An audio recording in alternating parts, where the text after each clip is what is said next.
Naalarma ang City Toda sa sunod-sunod nga disgrasya sa kadalanan sa Talisay City nga nakabsan gyud og mga kinabuhi. Ang live report ni Fem Marie Dumabo. Fem? Yes, Luan, naalarma gyud ang City Toda kay sugod pa lang nitong Enero hangtod ning Hulyo, 15 na ang ilang natalang nakala sa disgrasya diya sa kadalanan sa Talisay City ug tulo niini ang natala o nahitabo ning unang semana sa July. Ang labing uwahing disgrasya nga nakabsan gyud og kinabuhi nahitabo niadtong Sabado sa kadlawon, Hulyo 4 sa Natalio Bacalso Avenue, Barangay Linaw, Dakbayan sa Talisay.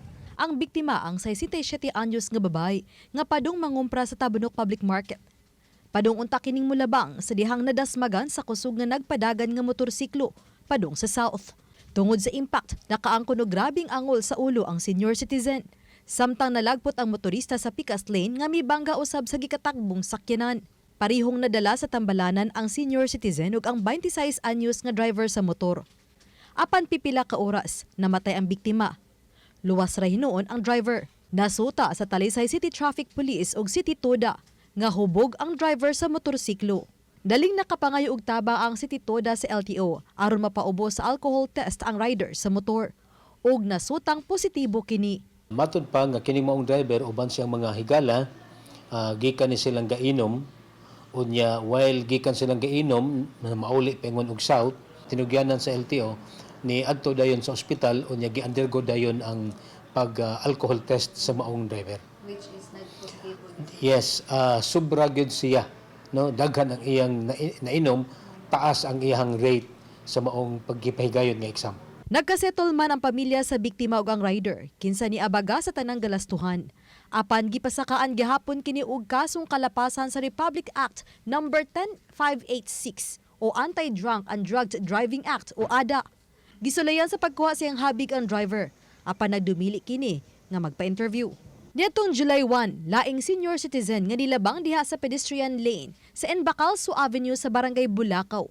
Ang namatay usab, human siya nadasmagan sa kusog gihapon nga nakapadagan nga motorsiklo. Og niadtong July 2, nalagpot ang pasahero sa motorsiklo nga ni left turn diha sa Cebu South Coastal Road, bisan kun stop signal pa alang kanila. Hinungdan nga nadasmagan sila sa gikatagbong motorsiklo. Ang maong pasaherong babae ang namatay niadtong Domingo.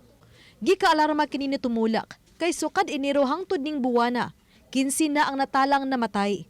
Taas kaayo sa 12 ka mga natalang namatay sa disgrasya sa tibuok tuig sa 2025 sa kadalanan sa Talisay City. Alarming siya tungod kay Sagunson, unya subay sa gipahigayon nga mga investigasyon sa atong kapulisan nga ang sagad nga hinungdan sa maong disgrasya mao ning reckless driving. So ikaduha mao na ning nakainom. Hinungdan nga naghimo siya og report nga iduso sa Land Transportation Office aron magpatabang. Aron maminusan o mapugnan ang pagsaka ining maong mga casualties, pinaagi na sa pag-deploy sa ilang mga personnel binhi sa ato ang area. So mapahigayon sa gilahapong operasyon. Mapahigayon og ilang operation.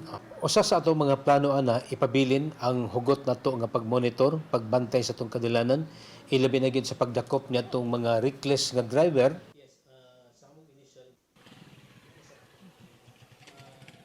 Luan mudo sa usab og report ang City Toda ngadto sa DPWH aron ang DPWH ang makapahigayon og black spot investigation o road safety audit dinhi sa mga daan nga sagad disgrasyaanan aron masuta nila kung aduna bay dangog nga daan o gikinahanglan ba ang pagpalapad o widening sa maong daan o dugang bang pagpasuga aron mahimuan nila kini og proyekto og maminusan o wala na gyud disgrasya pa nga mahitabo diha sa kadalanan sa Dakbayan sa Talisay.